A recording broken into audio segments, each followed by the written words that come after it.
Jessica, I know Kiva is about lending to entrepreneurs, but you've also learned a lot about giving generously to those in need.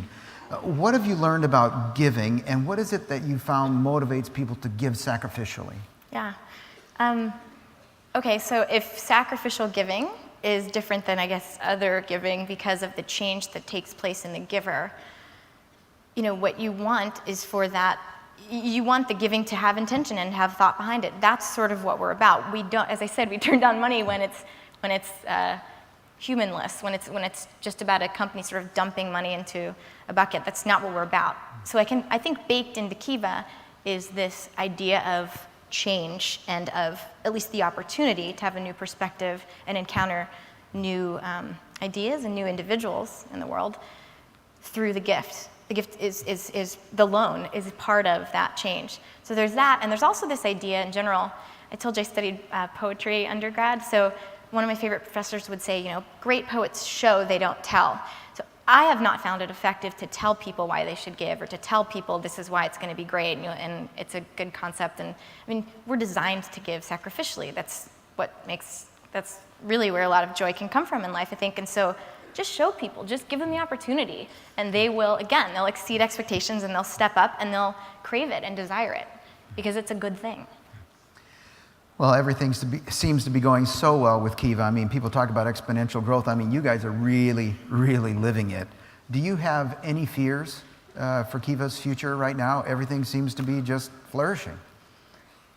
I guess I believe there's some connection between fear and safety, and so as Kiva gets bigger and the stakes are higher and there are more people involved and there ostensibly is sort of more to lose with each new thing that we try out, a new step that we take, I would hope that we don't allow fear to cause us to stop taking bold chances and good risks. I hope fear never causes the organization to become less nimble and less dynamic as we grow, but instead to continue to be innovative, continue to try new things, and pioneer. And yeah. If you could say anything to young leaders today, what would you say to them? I mean, you were pretty young when you pursued this thing. Yeah, I would say two things. Number one, I told you that our beta round was 7 entrepreneurs. They needed $3,000 total. We didn't apologize for that. And in fact, just taking the step of saying, look, we're doing this, we're going to start, was a really big deal in terms of the way people responded to us, the way the world responded. You can talk about wanting to do something, you can talk about having an idea, but once you begin, even if it's very small, everything changes and people respond to you differently. So I guess my 2 pieces of advice are, number one, don't be afraid to start small. And in fact, I think the very best way to create big change is to have the patience and the attention to really focus in on one particular person or one particular community and serve them as well as you can. And then, think about scalability, thinking about growing it from there. So don't be afraid to start small, and also just start. Get going. Just get going. You'll learn more in the first few days of trying it out and actually getting out there and experimenting and iterating than you will in the year prior to that, sort of working on a business plan. Again, which I'm a fan of, but I'm also a fan of action.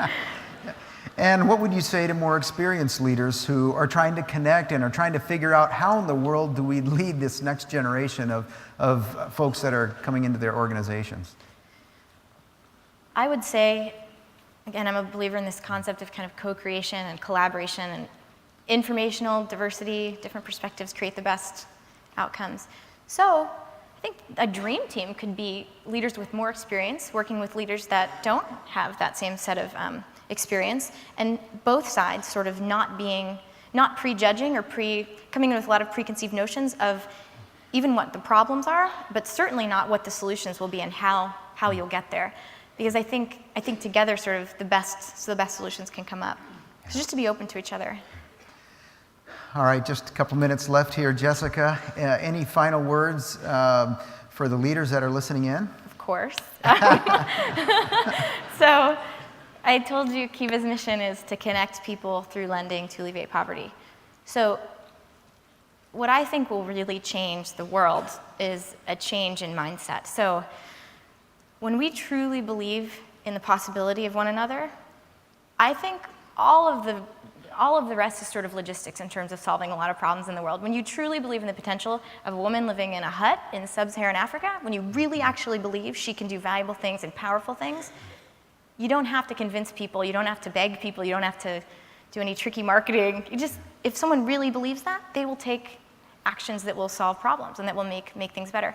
So what I hope Kiva does, just like I started off in my childhood with these ideas about poverty, a lot of them tied to feeling guilty, feeling panicky, feeling ashamed of the wealth in my own life.